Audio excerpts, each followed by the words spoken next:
Welcome back. In the last video, we saved Hermione and took down a troll because, trolls are bad. Okay? So don't be a troll because being a troll is bad. Okay? Anyway, we're going to get a letter from Hedwig here. And it turns out we have another exciting Quidditch match to go to. This time we're going to be taking on Ravenclaw. Oh, joy. I like how the letter just kind of like floats in front of Harry. Fuck picking it up and reading it normally. I'm just going to have it levitate right in front of my eyes. Anybody else notice like the blue exhaust smoke coming from Harry's wand? Like, what is that? Like, why is is his wand on fire or something? Like, anyway, I'm getting off topic again. I tend to do that. We're going to teleport to the grounds here. Going to have a little conversation with Hagrid, Ron, and Hermione. Hermione, even at a sporting event, still has a book. Gonna learn about Fluffy. Gonna learn about Nicholas Flamel. Apparently something, more is going on here than what we know of. I wonder what it could be. I mean, there's no way you could possibly know what's going on here unless, of course, you've read the book that's been out since 1997. But, other than that, there's no way you could know. Alright, Ron's gonna state the obvious. And we're going to head off into the Quidditch pitch. Time for another match against Ravenclaw. Fascinating. I hate Quidditch so much.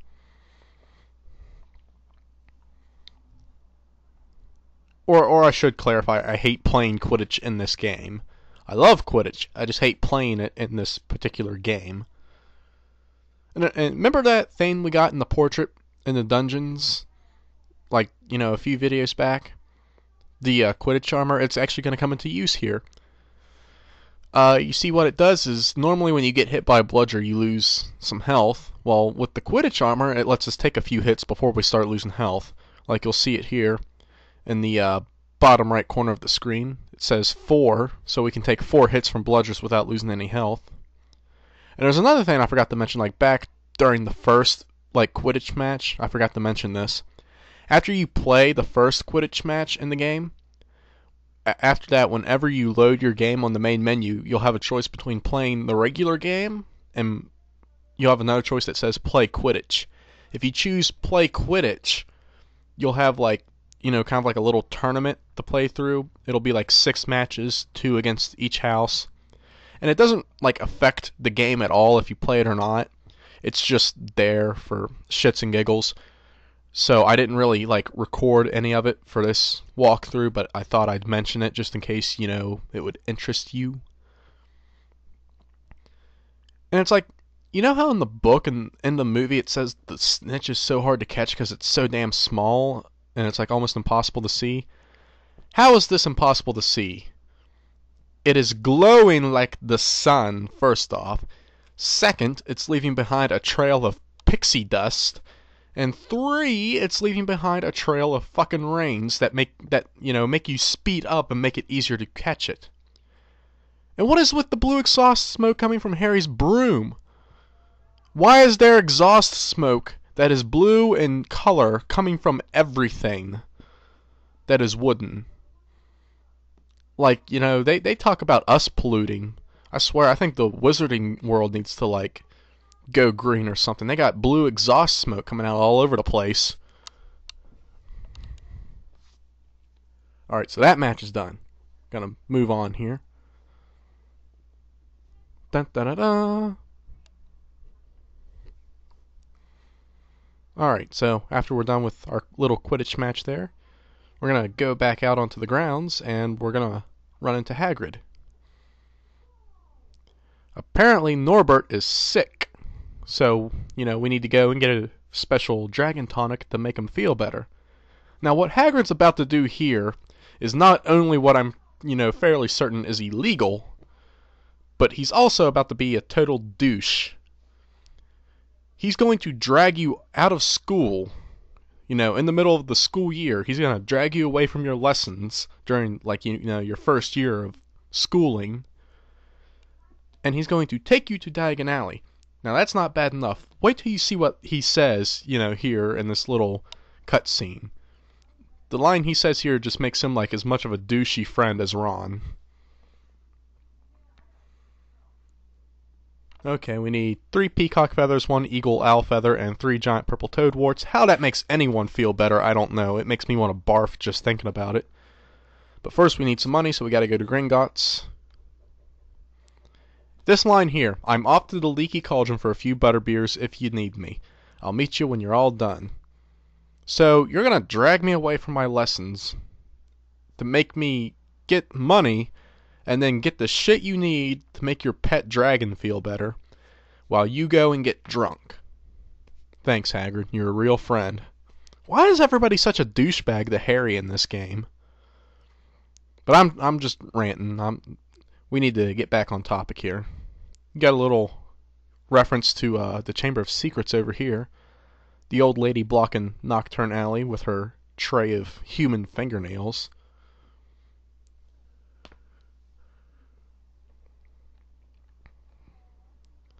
Alright, so now it's time to go into Gringotts, get some cash money.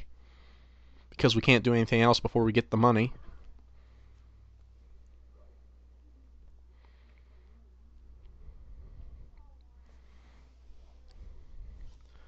I like the uniforms that the goblins are wearing in this game make them look less like bankers and more like butlers, like really fancy butlers.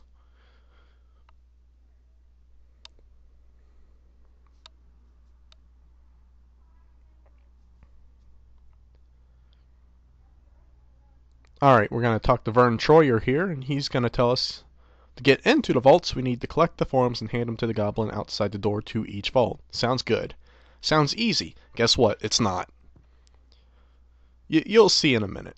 We're going to go through these doors here. And we're going to go off to the first vault. Now, you'll notice I'm slipping and sliding all over the damn place. Yeah, that's why this isn't easy. Now, instead of putting the forms on the desk beside him there for me to just fill out before we go in, no, that's the normal way, and that's the easy way. This is the magical world where everything has to be, unnecessarily difficult. They throw these forms all over the goddamn bank, and you have to slip and slide all over the place and get them before time runs out.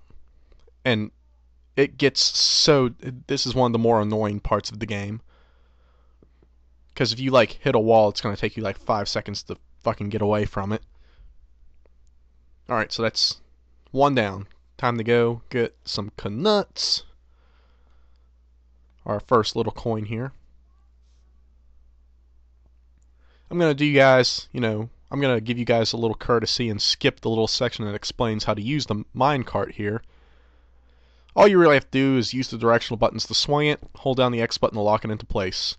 When you see the little warning in the upper left corner, it tells you which way an obstacle is going to be. Just swing your cart and move away from it. Get the coins, fill up the bar in the top right corner, fill it up 3 times, get 3 coins. And if you get all the coins in a set like I just did, some gems will appear. And if you get all of the gems in a whole vault, you'll get a little bonus, which you'll see here in a couple seconds. Best thing to do is just to hold down the X button and lock your cart in place unless you have to do a little spiral here, like I just did. Because if you don't have it locked down, you'll notice it's really fucking fast here. If you hit a turn or something and you're not locked down, you're gonna swain all over the place, and it's really easy to get disoriented and lose track of where you are. Personally though, I think this is one of the more fun parts of the game because it's extremely, extremely fast paced. But I remember the first time I did this, I almost got motion sickness because I didn't lock down the cart while I was doing these turns, and I was spinning all over the goddamn place. But in the book and stuff, when they get their coins, they go to a fucking vault that you have a key for. It's a designated vault that you have a key for. It's yours. It's safe. You have a key. You're allowed to go in there. Here, they're just grabbing shit as they see it, which says to me, Harry's robbing people. Well, anyway, getting off topic again. Like I said, here's the bonus we get. You'll see it when we walk outside the vault here.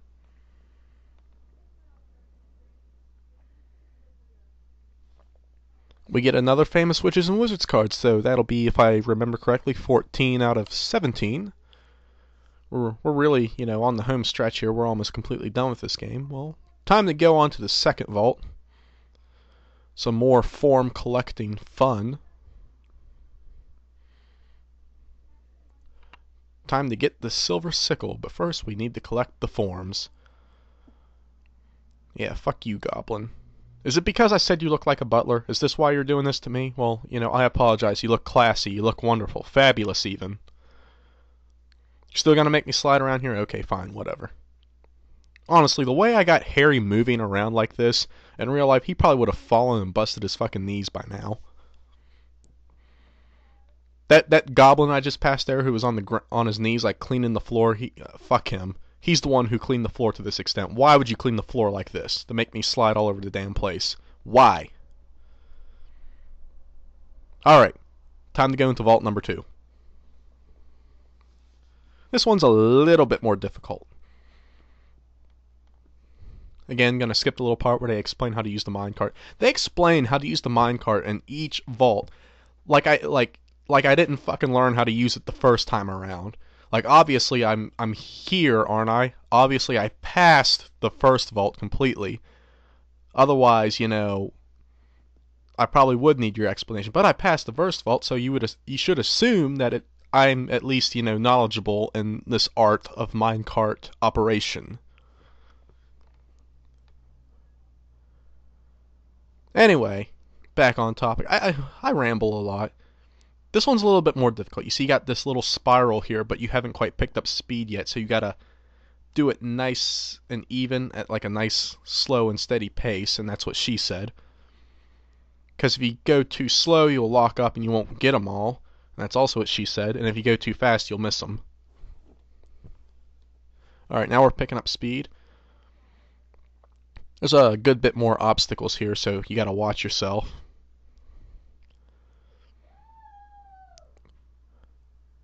More gems, sounds good. More coins, cash money, making that dinero.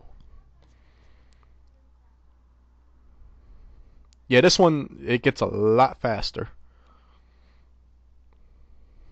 And another little thing, if you have like a little spiral of coins coming up, like right after a sharp turn, you can kind of use the turn to your advantage and use it to catapult yourself around the spiral. You'll see that here in like a couple seconds. I'm about to do something like that.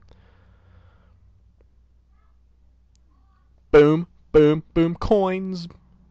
Money, baby. And swing. Like you'll notice here, yeah, see I just used that little turn to catapult myself. Ooh, almost missed that one. That was a close one. I think this is the last set here.